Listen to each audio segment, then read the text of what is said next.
1 Thessalonians chapter 2, verse 9.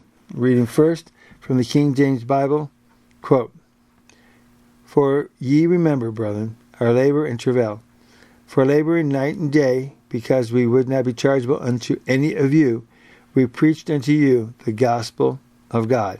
Unquote. John Gill quote, "For ye remember, brethren, our labor and travail, the great pains they took, even to weariness." The Vulgate Latin version renders the last word weariness, and the Arabic version anxiety, and the Ethiopic version affliction. It is to be understood both of corporal and spiritual labor working with their hands and preaching the gospel. This could not but be remembered by them, since it was not a year ago they were with them.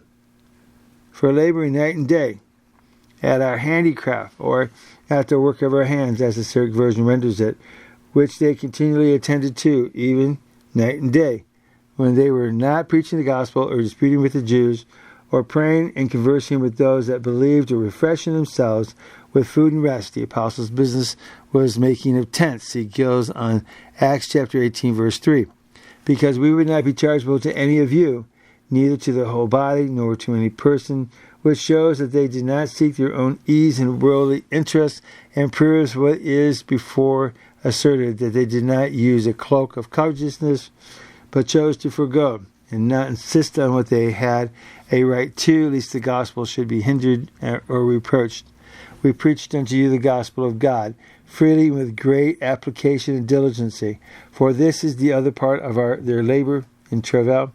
For the ministry of the word is a work and a laborious one, when closely attended to, a preparation for by prayer, reading, meditation, and much study, our weariness and fatiguing, and to preach the word in season and out of season with all long-suffering and doctrine is very laborious, to which no man is sufficient of himself, and is a work which requires great faithfulness, application, and industry, is oftentimes made the more sore because of the malice and opposition of enemies and the weakness of friends." Unquote. Scripture quote, "For ye remember, brethren, our labor and travail, not for laboring night and day, because we would not be chargeable unto any of you. We preached unto you the gospel of God." Unquote. And to John Gill, 1 Thessalonians chapter 2, verse 9.